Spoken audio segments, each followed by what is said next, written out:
Hello বন্ধুরা, আমি মাম্পি আর নতুন একটি ভিডিওতে তোমাদেরকে অনেক অনেক ওয়েলকাম। তো দেখো, আজ সকালবেলা আমি তাড়াতাড়ি স্নানটা সেরে চলে এসেছি।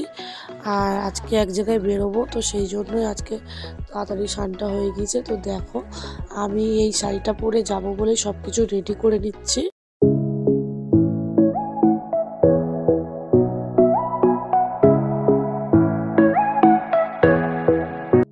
তো ফাইনালি বেরিয়েই পড়লাম, আর বেশি কিছু সাজিনি।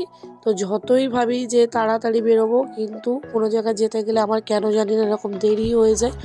আর রাস্তাতে এসে দাঁড়াতে বেশিক্ষণ হয়নি, টোটো পেয়ে গিয়েছিলাম, তো চলে এলাম। বেশিক্ষণ লাগেনি, কিন্তু বাড়িতে অনেক রকমের কাজ সামলাইছে, তারপরে মা এসছে। আর এদিকে দেখো ফাইনালি চলে আসলাম ওদের বাড়িতে। আর বেলুন দিয়ে ভালোই ডেকোরেশনটা করেছে, আমার ছেলের বেলাতেও এরকম হয়েছিল। আর এদিকে দেখো এসে বসেছিলাম, যে চারিদিকটা একটু দেখছিলাম। আর এদিকে দেখো আমার ছেলে ওর ভাইটাকেই দেখছিল যে কোথায় কীভাবে, কারণ ওর একটু নিতে ইচ্ছে করছিল। আর এই যে আমার বোনটা, মানে এরই ছেলের অন্নপ্রাশন, তো ও বলছিল যে যাতে ওর ফুলটা একটু ভালোভাবে দেখা যায়, তো সেই জন্য ফুলটা ঠিক করছিল।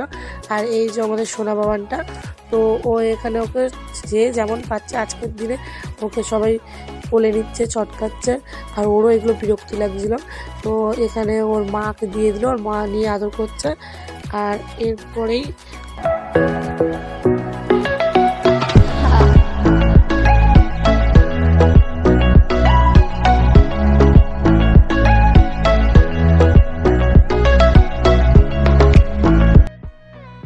আর অনেকক্ষণ পর ওকে পেলাম আমি একটু, কারণ আমি যাওয়া থেকেই ভাবছি যে কখন ওকে একটু কোলে নেবো।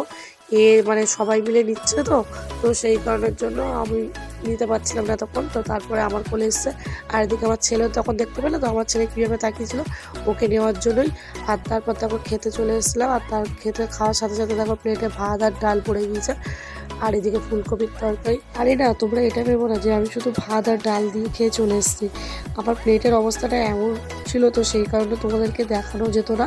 তো সেই কারণে তোমাদেরকে দেখাইনি, কারণ আমার সব কিছু একসাথে একদম বিচ্ছিরি অবস্থা হয়ে গেছিলো, তো সেই কারণেই দেখাইনি। আর এদিকে দেখো এসে দেখছি বাবুর ফটোশ্যুট হচ্ছে, তো আমিও হালকা করে ভিডিও ক্লিপ নিয়েছি। তো আজকে ভিডিওটা এই পর্যন্ত। ভালো লাগলে একটা লাইক করে দিও। দেখা হবে পরের একটা ভিডিওতে। টাটা।